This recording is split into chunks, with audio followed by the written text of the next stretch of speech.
42 পেজের 14C 14C। তাহলে এখানে যদি কি বলেছে, একটা তার ছিল যার ব্যাসার্ধ আর, দৈর্ঘ্য হচ্ছে গিয়ে এল, সেটাকে যদি আমরা টেনে লম্বা করি এখানে, তাহলে আর ছোটো আর ধরি, ছোটো আর কত হবে, বড় আরের 50%, বড় আরের 50% মানে 50/100। তার মানে অ্যাকচুয়ালি কত, তাহলে r/2, স্মল আর সমান সমান ক্যাপিটাল R/2।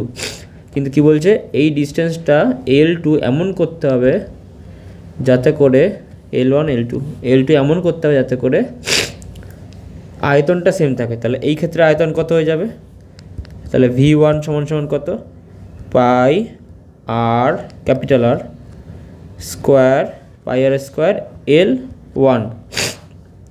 V2 কত হবে, পাই স্মল আর স্কোয়ার L2, স্মল আর সমান সমান পাই ক্যাপিটাল R/2 তার whole square into L2।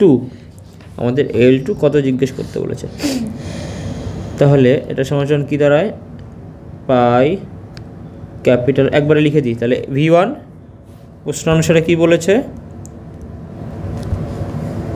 V1 সমান সমান V2, V1 equal to V2, V1 সমান পাই আর স্কোয়ার L1 সমান সমান পাই, ও দুটো ব্যাসার্ধ দুটো কেন, চোঙের সূত্র কি, পায়ের স্কোয়ার এইচ না, হ্যাঁ তাই এইচটাকে আমি এল লিখেছি শুধু।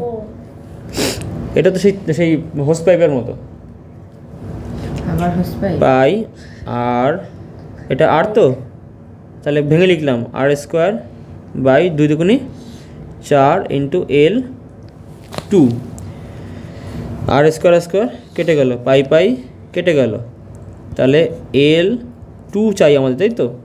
তাহলে বাকিগুলোকে এ পাশে নিয়ে আসি, L2 সমান কী হবে, 4 ইন্টু L1 করলে কি হবে, তাহলে আমাদের 4 ইন্টু L1 করে দিলে, মানে পূর্বের যে দৈর্ঘ্য ছিল তার থেকে 4 গুণ লম্বা করলে আমাদের আয়তন সমান থাকবে, কোনো পরিবর্তন আয়তনের হবে না।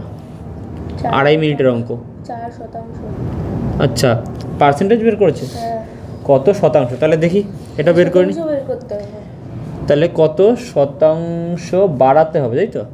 তাহলে আগে কত ছিল, পাই আগে ছিল L1, এখন কত হয়েছে 4 ইন্টু L1, তাহলে ডিফারেন্স কতটা, আগে কতটা ছিল L1 ইন্টু 100, তাহলে 3 into L1, 3L1 by L1 কেটে গেল, ইন্টু 100 ছিল, তাই তো, মানে কত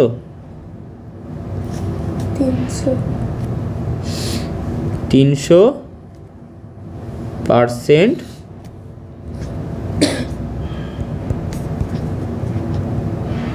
এরকম লিখতে, তাই তো, 300% বৃদ্ধি করতে হবে, তাই তো। বোঝা গেছে সবার?